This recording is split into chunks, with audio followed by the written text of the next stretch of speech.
যত ভাবে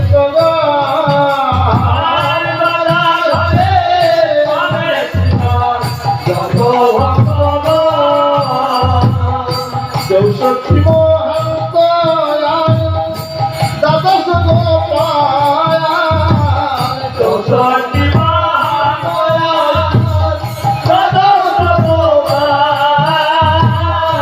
চৈচক্র করিয়া অষ্ট কবিরা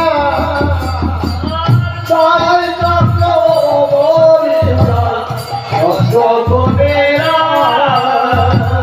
যথাযথ স্থানে বসলেন ভক্তবৃন্দ গান যথাযথ স্থানে বসলেন ভক্তবৃন্দ গান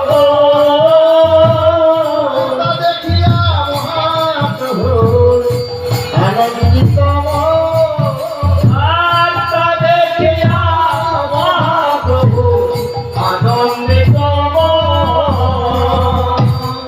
তা দেখিয়া মহাপ্রভুরই আনন্দিত মন।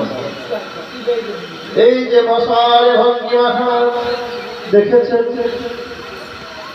মহাপ্রভু আমার বসার ভঙ্গিমা দেখে মনের মাঝে আনন্দ আর ধরে না। কেন না, যেমন ভাবে বসেছে বসার ভঙ্গিমাটা কেমন না, বসার ভঙ্গিমাটা হলো চাঁদের বাজারে চাঁদের যেমন বেচা কেনা করে, চাঁদের বাজারে যেমন চাঁদের হাটে বসে, সেই চাঁদের হাটে বসার মতো আনন্দে আর হচ্ছে না, ধরছে না। আর মনে মনে ভাবছে যেন চাঁদের হাটে বসেছে, যেন চাঁদের হাটে বসেছে, চাঁদের হাটে বসেছে,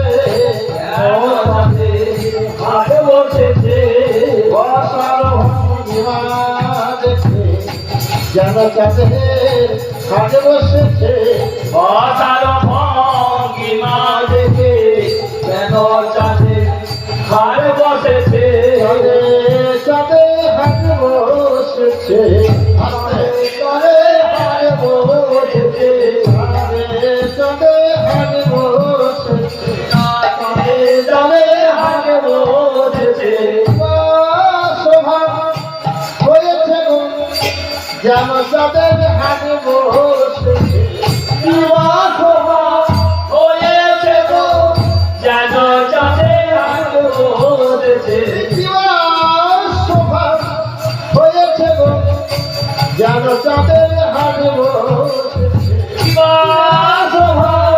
হয়েছে যেন চাঁদের হাটে বসেছে।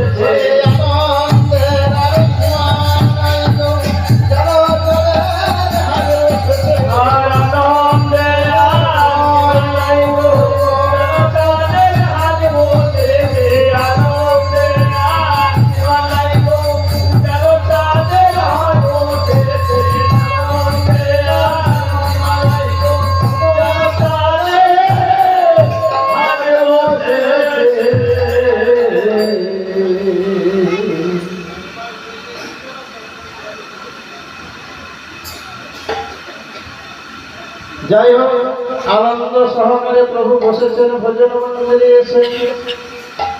এদিকে মা জাহ্নবীকে দিয়ে ভোজনের আয়োজন করলেন। সূর্যদাসে গৃহিণী করলেন ভোগের আয়োজন, মালের সাথে সাজায় ভোগে মা জাহ্নবী তথা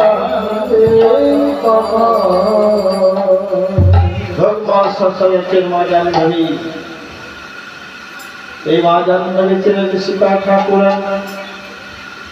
যেমন আজকে সূর্যদাস পণ্ডিতের গৃহে ভোজন, এই সূর্যদাস নিয়ে যাচ্ছেন সীতা ঠাকুরানী। আর এই সীতা ঠাকুরানী আজকে ভোজনের আয়োজন করেছেন, সুন্দরভাবে সাজিয়ে দিয়েছেন। কি কি সাজিয়েছে? চিরাগ দেবস্তন্ময়াদি দিল মানসা ভরে, তাহার উপরে দিল তুলসী মঞ্জরি।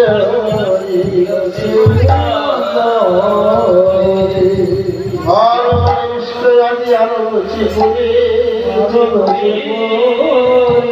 তাহার উপরে দিল তুলসী মঞ্জরি। ভোগের সামগ্রী যত দিল সারি সারি, যত দিল সারি সারি, ভোগের উপরে দিল তুলসী মঞ্জরি। ভোগের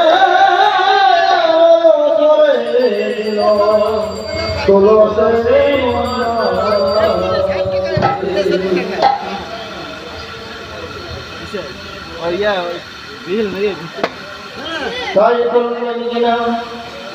সুন্দর ভাবে সাজিয়ে দিয়েছেন। এই সাজানোর কাজ কে জানে? না, সাজানোর কাজ একমাত্র ভক্তরাই জানে। প্রভুর সেবা দিতে হলে একমাত্র ভক্ত হতে হবে।